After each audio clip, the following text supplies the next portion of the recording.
Hey everyone, Timcher here, and last month Steam had another Next Fest, which is something I think they do around 3 times a year to give devs a chance to promote demos for upcoming games. I thought it would be fun to pick some out and sample them, and share my thoughts on each game and say whether I'm wishlisting it, letting it cook more before I decide if I'm interested, or passing on it.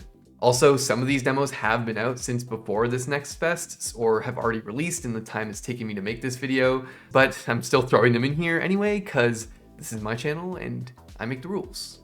Okay, so first up, Moves of the Diamond Hand is a narrative tabletop RPG which takes place in a dystopian, almost cyberpunk city. From the parts of the demo that I played, I wasn't really introduced to enough of the story to have an opinion on it, but I did really like the retro funk aesthetic that they went for here, as well as how they've combined that with the sleeker, stylized elements like how text will flow in on the air when talking to people. But I think the most interesting thing about this game is that it's really going all in on its dice rolling system being the key standout mechanic.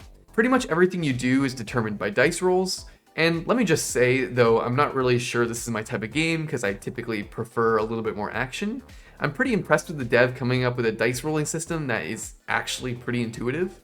After getting used to D&D 5th edition most of the time when I read about other tabletop games, the way they roll for stat checks just seems so complicated. But this intuitive aspect of it might also be from the fact that I think this demo did a very good job introducing this system through tutorials that were all very well integrated into the start of the game and didn't make me feel overloaded with information. So like other RPGs, Moves of the Diamond Hand uses stat-based attributes to calculate your effectiveness at certain actions. But unlike games where you might get a flat percentage buff to an ability success rate when you upgrade a skill, in Moves of the Diamond Hand, you have customizable dice that you roll for each attribute.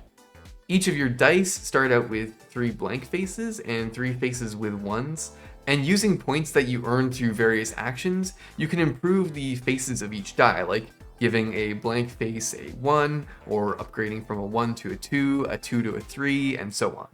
And this adds a lot of complexity to how you need to think about raising your stats, since each face of your die still only has a 1 in 6 chance of landing. So if you pump up one of your faces to a high number, you still need to actually land it, and then also beat your opponent's score to win a dice check. So you have to think about whether you want to spread out your points more evenly and struggle with your enemy's high rolls, or stack a few faces so that you have a lower chance of rolling well, but if you do, you're way more likely to actually win. You can also get items, clothing, and status effects that will roll additional dice when you make a check, and some of these dice will have special effects on their faces instead of numbers, like decreasing your health or swapping your dice with your enemies. The only problem I really had with the demo was that it feels like the dice rolls I was facing were always a bit too stacked against me. The game has a lot of ways of giving you the points needed to upgrade your dice, but despite me trying to use all of them, it never really felt like I was able to stay on par with the rolls that I was facing. And it started to really get annoying facing rolls where my opponent had like 3 faces of their dice having a 3 or higher, when I'd barely been able to get a couple faces across all my attribute dice to have a 3.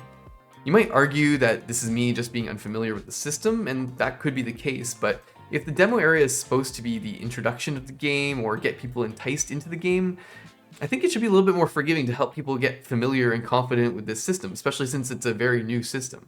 All in all, I'm not sure if this is really my type of game, as I said before, because I prefer a little bit more action-oriented gameplay, but I really do appreciate this game's unique visual style and mechanics, so I'm gonna let it cook.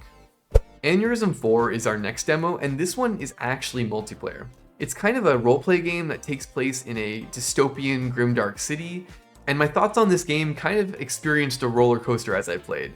I was super into it when I got started and played for like 4 hours straight, because back in high school I used to play a lot of Garry's Mod Dark RP, and it plays a lot like that. Hell, I'm pretty sure the game even uses the source engine. So it really took me back, and I was ready to be hooked in by that nostalgia. But after getting a better understanding of the mechanics, I was pretty disappointed because I think there's a severe clash between certain gameplay mechanics here, which, in my opinion, kind of makes playing the game a waste of time. But let's start from the beginning. So when you spawn in, you're a spirit, and you have to possess a body in order to start playing. This is how you choose your fate, which is basically like your class or role. You've got the Cortex, which are like the government or police, and the Scum, which are like rebels and cultists trying to cause chaos and overthrow the government. And then there are a bunch of neutral roles like the dealer who can sell items, or the corpsman who can heal people and restock health dispensers around the city, for example. But when you start, you can only choose to be a prole, which is a completely disposable worker. There are several jobs you can do, which are all pretty monotonous and grindy, like working in a laundromat or a bomb factory.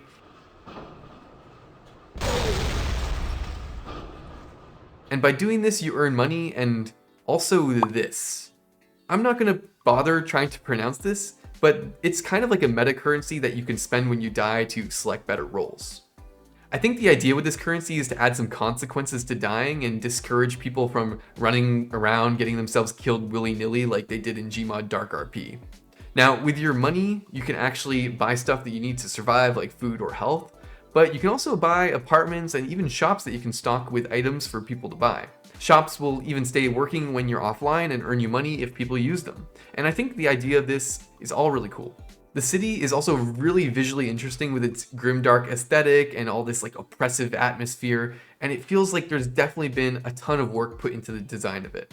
Like this totally wrecked Main Street area, or how all around town there are these loudspeakers which periodically blare out Nexus propaganda.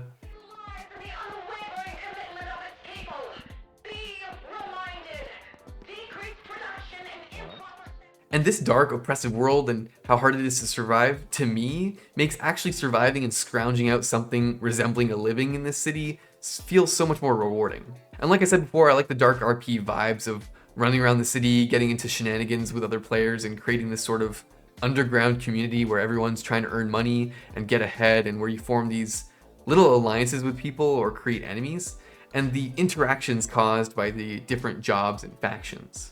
But this is where we get into that big clash of mechanics, which is caused by how players can affect the city. See, the fight between the Cortex and Scum can actually have devastating consequences for the server you're playing on. By breaking machines, killing Cortex members, and creating corpses which don't get cleaned up, the rebels spread the rot, which is essentially some Lovecraftian type entity which manifests as these growths that pop up all around the city. On top of fighting the rebels, Cortex's job is to clean these things up and stop the spread of the rot. And I think adding some real dynamism to the game world like this is a really cool concept. The problem is that if the rot spreads too much, the server gets wiped. Yeah, you heard me right. Your progress and everyone else's progress is just gone. And I can see how this might sound cool on paper, but after experiencing this twice in just 4 hours of play, I was like, what's the point of even playing this game if my progress is going to be erased every few hours, and if I'm just going to be going right back to grading bombs in a factory? In Gmod Dark RP, it was pretty common for one gang of players to get too powerful and just start killing everyone and completely controlling the server, especially during off hours when the server population was low. And as lame as that was, at least those shitheads couldn't literally erase everyone's progress. Though I haven't played it, I've watched that one Seth Intact video about Space Station 13, and I think that's kind of what the dev is trying to emulate here, with the game essentially being a long-term match between the two factions. But if this is just supposed to be a glorified team deathmatch, it kind of feels like the other jobs are pointless, because winning is just about rushing as many of your team through the factory to get fast upgrade points and claim as many combat roles as possible so that you can dominate the server, and that doesn't seem very fun at all. And it majorly invalidates a ton of the other systems in the game as well. Like, why rent an apartment or a store to sell stuff when it's very likely to be gone in a few hours? The fact that the default rental period for an apartment is like 42 real-life hours really seems to clash with the reality that the server is going to get reset every few hours, and that's just going to be gone. Like I said, I like the idea of having the factions being able to affect the world, but I don't think this game needs a win condition. I think it might be better to do something else to reward the factions that are dominating, like reward tiers that unlock the longer one faction is dominant. Maybe Scum can take over City Hall and the teams can essentially swap sides. Or if you really need to stick with the win condition and reset thing, at least make it so that it takes like 6 hours or maybe even days to get to the point where the server resets, so that the Nexus players actually have a chance to log in and fix it. Now, Aneurism IV actually came out while I was making this video, and I was holding on to some hope that this was just a weird mechanic that they put in to balance the demo, but I logged into their Discord server and asked some people if this mechanic's still in, and unfortunately it is. And that really sucks, because if that wasn't the case, this would probably be already in my Steam library and I'd be playing it. Unfortunately, I'm gonna have to pass on this one. The next game, Cybertaxi Lunatic Nights, looks like it's trying to be a blend between Crazy Taxi and Cyberpunk 2077, and since the latter is one of my favorite games of all time, that's some automatic plus points for me. The setup for the story is that with a rising crime rate, America just decided to say, meh, we could reform the prison and justice system and address all the problems in our country, but that would be hard, and decided instead to just dump every criminal into a walled-off city. Unfortunately, this scenario is actually becoming less outlandish by the day. But anyway, in this game, you're a taxi driver and your girlfriend gets falsely imprisoned within the city, so you've got to go in there and get her out. Oh, and by the way, your taxi has guns on it because this is America and cyberpunk. The demo is pretty short, featuring a few missions inside the city where you meet up with a contact, get outside your vehicle to clear out a base, and then there's a Crazy Taxi style mission where you deliver a passenger. And while I like the concept for the game, as you might have been able to tell from just the footage here, it's in a very rough state right now. Some things I disliked were the field of view being very low and you aren't able to change it, the driving feels very floaty, and every voice is done by AI. Vincent, they have imprisoned me. I was wrongfully accused of drug dealing. Get to Prison City. The load times were super high, and first-person shooting feels pretty clunky at best.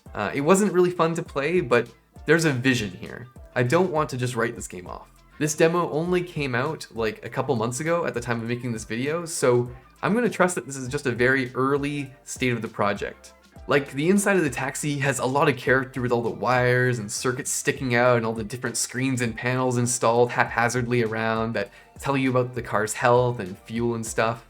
And it seems like the dev is also trying to create a really interesting world to explore. Like, I found this little underground marketplace area which has a train running through it, kind of like that market in Thailand. I don't know, it just didn't feel phoned in, so as a simp for cyberpunk stuff, I'm gonna let this cook. I hope they can keep polishing the game up to be something awesome when it comes out. Another cyberpunk game that's a little bit more chill, Neongarten, is a city builder where you place buildings as Tetris-like blocks to make a giant mega tower stack. Each building generates money and can combo with neighboring buildings to make even more money. For example, building a coffee shop next to a bunch of business buildings will increase money generated by both the coffee shop and the business building. Also, since your city has layers, you can combo buildings vertically as well, so a business building placed below or above that coffee shop will also benefit. And some buildings even get benefits based on certain types of buildings in their entire column or row. For example, the factory will gain 1 income for each industrial building in its vertical stack. Now, the whole reason you're trying to make money here is because every 8 days you have to pay taxes, and if you don't, just like in real life, you lose. Each day you only get 3 random buildings to choose from, so you have to strategize and think about your placement and the options you're leaving open for yourself in the future. Another cool feature is that there are faction-specific buildings that kind of compete against one another. For example, there are criminal buildings and corporate buildings, which can both benefit from being close to buildings of their own type and lose money from neighboring the other faction. So you kind of have to work them into their own little zones or districts. But there are some buildings within these faction buildings which benefit from being near the other faction's buildings, like the data tap, which saps a little bit of the income from a corporate building for a big boost to its own. So since you're playing this all by yourself, of course, despite these factions kind of competing against one another, for you have to find ways to strike a balance and intertwine the buildings of different factions to optimize your profits. The demo just has the corpo and criminal factions, but the full game is supposed to have more, like gangs and such. So I imagine this could get pretty complicated, in a fun way. This demo was great and it's pretty easy to get into, so if you need a little palate cleanser game, I highly recommend checking it out. Wishlisted. Hail to the Rainbow is a story-driven adventure game that takes place in a post-apocalyptic cyberpunk Soviet-style Russia. The beginning of the demo has the car you're driving in break down and you have to get out and explore a nearby building to get a replacement part. On the way, you have to solve some puzzles and fight some evil robots. And in terms of gameplay structure and the combination of retro and futuristic tech, it feels kind of like a Russian-coded Half-Life. Besides your bog-standard wrench as a melee weapon, you also have some Aliens-esque motion detector, as well as a drone that you can fly around to scout and complete some puzzles. And I really liked the drone as a tool that you can just whip out to explore and fly around with, and I think it was the most interesting aspect of the demo for me. While I liked this section, the part of the demo where you're trying to repair the car, the second part of the demo is this forced stealth section in what seems to be a flashback where you have to go around an apartment block while avoiding an unkillable monster, and I just wasn't really down for it. Besides Alien Isolation, which I absolutely loved, games that play like this have never really appealed to me, so hopefully the main game doesn't have a lot of flashback sections like this. I'm gonna let this one cook because right now from the demo, I'm not too sure what the final game is gonna look like. I think the deciding factor for me is whether it's going to be a more open world type game or a linear story. And if it's the latter, I probably won't be interested because when it comes to post-apocalyptic type games, it's usually the exploration elements that I like. So yeah, letting this cook. Next up, the Solarpunk demo. Now, Solarpunk as a genre, if you don't know, is kind of like Sonic to Cyberpunk's Shadow the Hedgehog. Whereas Cyberpunk is focused on dark futures where capitalism and corporations have destroyed the environment and eroded people's rights and standards of living, Solarpunk works tend to present an optimistic view of the future where people have found a way to live in harmony with nature with sustainable technology. Now, this game is going to be a very chill survival crafting game where you'll be able to explore floating islands and build a very aesthetic looking home among the clouds. In the demo, you get to play the beginning part of the game where you get to get your basic tools like the pickaxes, axes, and hoes and build a basic house. And at the end, you start to get access to some of that more advanced technology like an airship and some basic power grid and automation stuff. But you aren't able to explore any of the other islands, and the demo doesn't let you get any more complicated technology from there. I think the demo is pretty standard survival crafting fare, but the concept of the game is kind of interesting, and the art style and vibes are good, so I'm interested. 10 out of 10, we'll get this one if I need to binge a bunch of audiobooks to meet my 2025 Goodreads goal. Next up, Mohtra, or Mothra, as my constant misspellings of this game's name would say, is a dark fantasy boomer shooter where you play as a robot bounty hunter, chasing a target across multiple worlds and facing various types of enemies and boss fights along the way. I think I was most impressed by the world design for this demo. Each of the areas you visit in the demo feel really unique and have good environmental storytelling, and there's even a full-blown hub world with NPCs milling about. And speaking of the NPCs, look at some of these designs, man, really cool stuff. As someone who's interested in writing fiction, I really appreciate when somebody makes really alien-looking creatures that still feel plausible, because that's something I struggle with. Now, I think where this demo kind of struggles a bit is the gameplay. Being built on the GZ Doom engine, you can definitely feel how the gameplay is similar to the old Doom games, particularly the shooting and the basic movement, but it also takes inspiration from FromSoft's Souls-like games and also plays a decent amount slower and more methodical because of that, with health being recovered from a doll, which is basically an Estus flask, which recharges at save points, which are similar to Dark Souls bonfires. You can unlock around 5 weapons in the demo, starting off with a revolver and a sword, and later on getting a shotgun, the Needler from Halo, and a rocket launcher. Each of these also have powerful alt-fire attacks like fanning the hammer on the revolver or throwing the sword. And these attacks cost mana, which is refilled by a mana flask, which also recharges at the checkpoints or is dropped from killed enemies. You can only have 3 weapons equipped at a time, but this isn't a problem because the revolver is so busted you don't need to use anything else. It has perfect accuracy and good damage at short and long ranges, basically letting you snipe at enemies before they even aggro you sometimes. Its ult attack is decent, and it makes the M1 Garand ping sound when reloading. So it's the perfect weapon. The other weapons aren't terrible, but they just aren't really able to compete with the simple power and versatility of the 6-shooter. The shotgun is probably the runner-up weapon with good damage and an extremely sexy alt-fire, but it requires you to get close to enemies and risk getting hit, so you're just putting yourself at a disadvantage for using it. As for the other weapons, the sword has the exact same problem as the shotgun, requiring you to get unnecessarily close to enemies. The Needler feels like a BB gun, as cool as it is. And the rocket launcher costs mana to fire, which I'd much rather spend on other weapons alt-fires. But mana is pretty limited in the demo, with you only having 1 recharge, so maybe later in the game when you have more at your disposal, it'll be more worth it to pull out the rocket launcher. Now, the boss fights were really fun despite this, but by the end of the demo, I was really starting to get tired of the corridors in between them, where the optimal strategy is just to pull out the revolver and hold down S and mouse 1. On top of buffing some of the other weapons, I think that adding some more ways to get health could help with this, to incentivize a little bit more aggressive play, because in the demo you really only have 1 or 2 health flasks before you need to refill them at a checkpoint, which really encourages an overly careful playstyle. Maybe the sword's alt-fire mode could be changed to something like the chainsaw finisher from the new Doom games, giving you health in exchange for some mana. Despite all this, Mohtra is by no means bad, and this game's definitely going on my wish list because of the cool environmental design and bosses. Like I said, I just think some of the changes to the combat can make the in-between sections go from the good that they're currently at to great. Another demo I enjoyed a lot was Do No Harm, a game where you play as the replacement doctor for a Lovecraft-inspired village, whose last doctor died in unsettlingly vague circumstances. It's kind of like Papers, Please with medical diagnoses and a Cthulhu coat of paint. The game uses the old 4 humor system of medicine as the base for its mechanics, and if you don't know what that is, it was basically this idea that the human body has 4 different liquids in it: blood, phlegm, yellow bile, and black bile, which correspond to various physical attributes, and sicknesses are caused by them being out of balance. And this idea actually persisted for quite a while. It's quite interesting.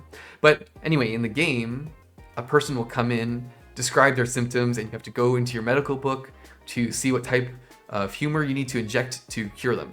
For example, if someone's reporting coughing, you'll need to administer phlegm. At the start, you simply inject people with the right humor, but as the demo goes on, more mechanics are added, and diagnosing and medicating your patients becomes more complicated.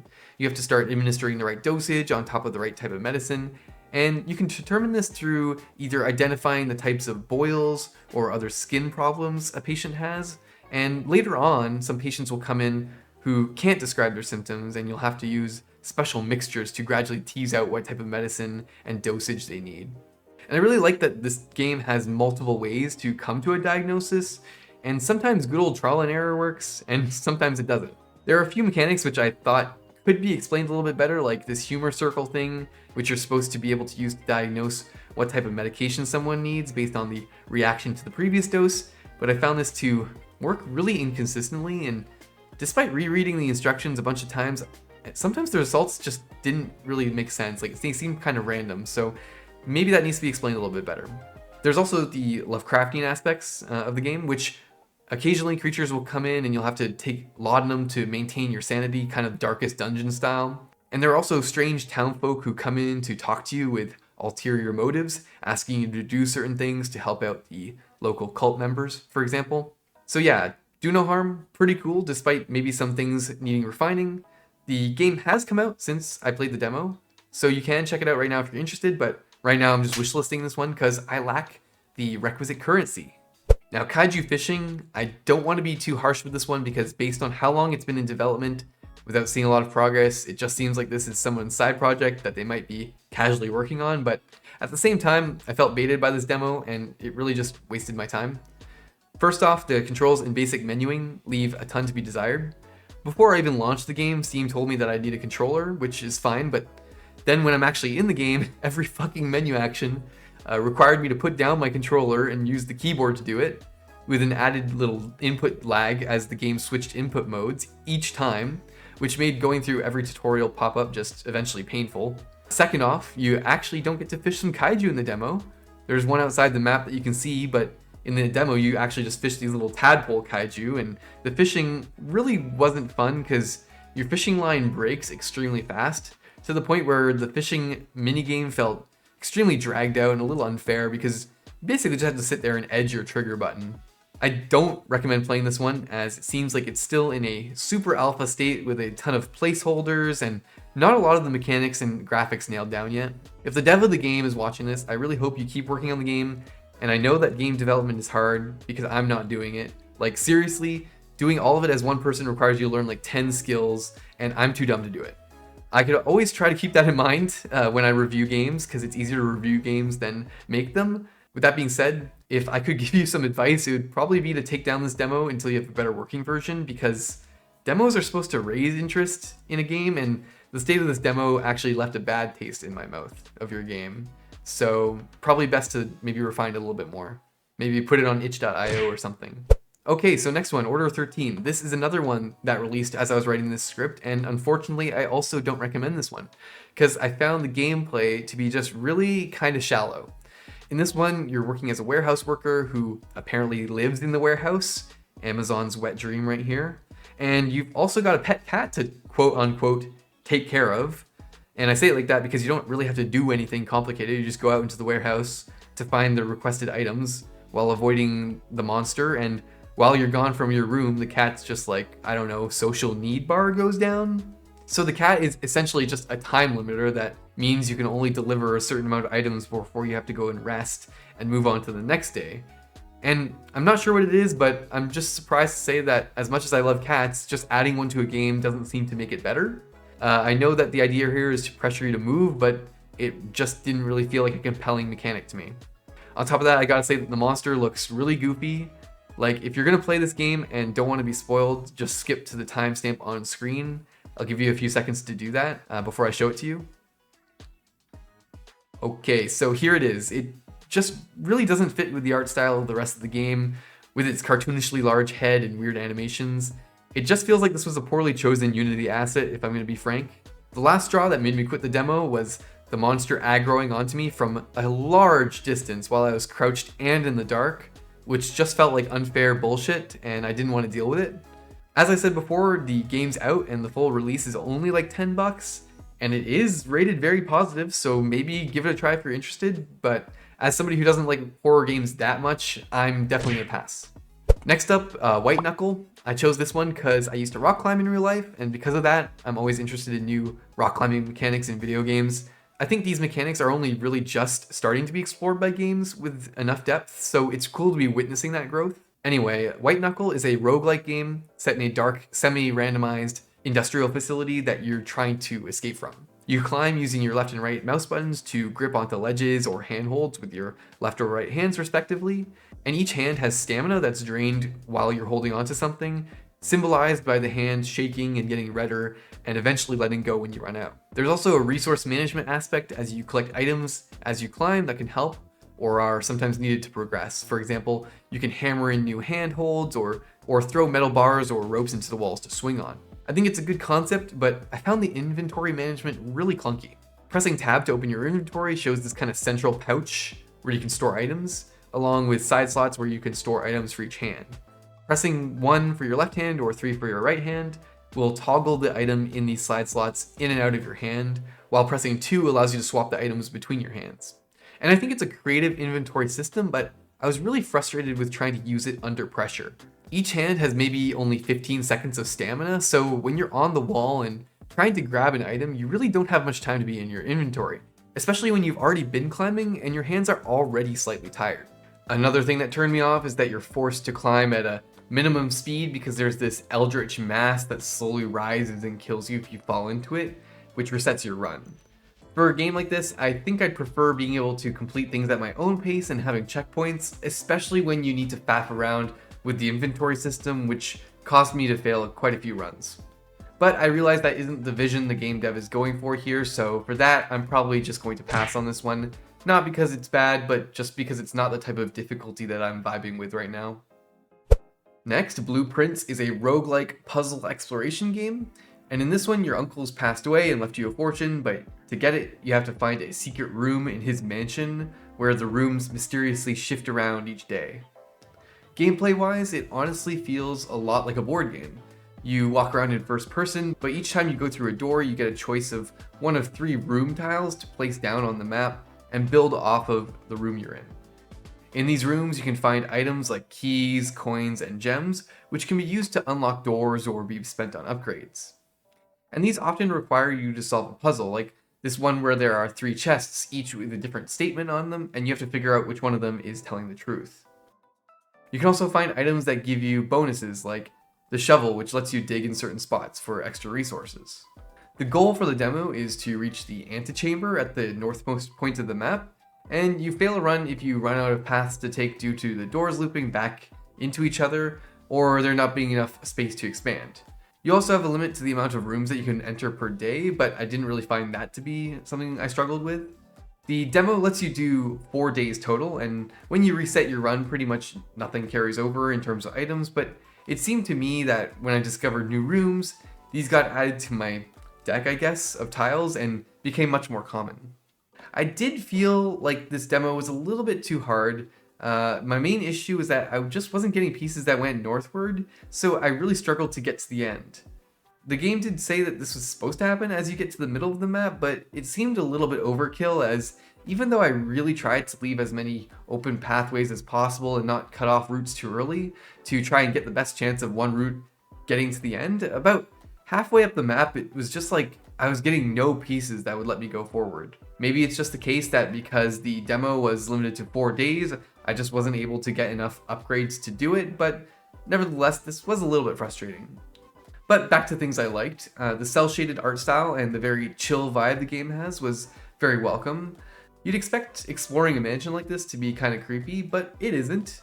And it kind of feels like a cozy, kid-friendly, choose-your-own-adventure book. I'm going to wishlist this one, but it's not like something I'm going to be jumping to buy right away. It's probably something I'd pick up at a deep discount. The next game here is Strand, which is a puzzle game where you wake up on a seemingly abandoned space station and have to find out what happened to your crew. While the design of the station and the graphics were pretty nice, I have to say, the demo didn't really blow me away. It was just kind of alright. The puzzles were pretty standard fare, like reading notes to figure out a password or turning an object to discover an important pattern. And as someone who is very selective with my puzzle games, I usually need a pretty interesting mechanic to get me hooked, like how the witness plays with perspective and lines. The game does have a time loop mechanic, which I think is trying to be like the WoW mechanic of this game, but it didn't really play into the demo that much at all, so it's hard to guess at how well it's going to be done. In the demo, it's manually triggered by a certain type of action instead of being on a timer or something, and by the time the first one happens, you've essentially discovered almost everything you can do in the demo, so like I said, it's really hard to see how it'll affect the remaining game. Maybe it'll be much better, but my overall thoughts, it's not bad, but I kind of feel like I should play the apparently godlike time loop game, The Outer Wilds, before I play this, so I'm going to say pass for now. Okay, and so for the final game here, we have Schedule 1, which is a game where you make and sell drugs, eventually going from a solo act to running a citywide operation. And from the start here, I just want to say that not only has this game also come out while making this video like a lot of other ones here, I've also bought it, and I'm really enjoying it. So, wishlisted, I guess. I plan on making a full review of this game on my channel, so I'm just going to give some brief first impressions from the demo for this video. So the first thing I liked is that the game is very hands-on and immersive. It's very tactile. The demo focuses on you growing weed, although the first game will let you make meth and cocaine as well. And after placing down the grow tents in your base, the process of planting it and growing it actually has you opening and pouring bags of soil, dropping the seed in, and covering it with earth and watering it. And this kind of tactileness extends to other aspects of the game too. So doing business and selling your product has you scheduling meetings on your phone and then setting up at a designated spot to hand it off. Likewise, picking up seeds or supplies requires you to schedule a dead drop or go to different stores for equipment.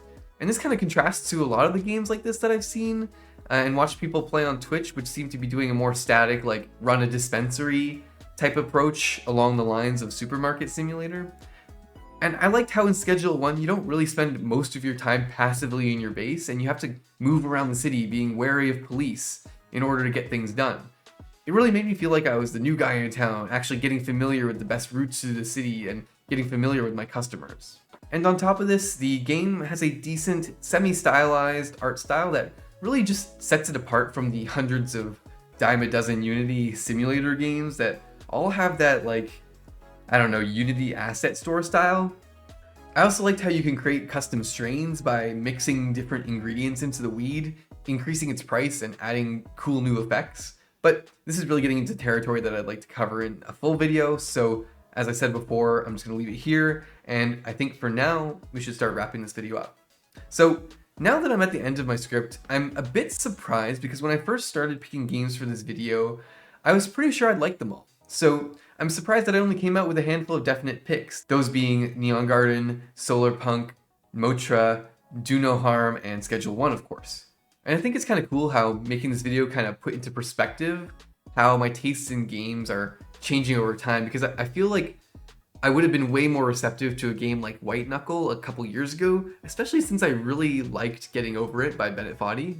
But anyway, that's enough rambling. If you enjoyed this format and want to see me do more videos like this, leave a comment or a like to let me know, and I'll see you guys again soon. Peace.